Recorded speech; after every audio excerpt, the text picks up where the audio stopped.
కమ్మని పప్పు కాచిందెయ్యి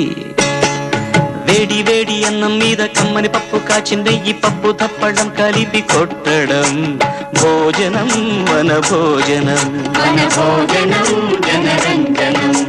తల్లి తోడు పిల్ల మేక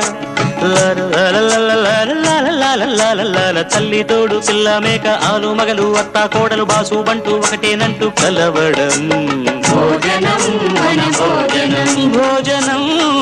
మన భోజనం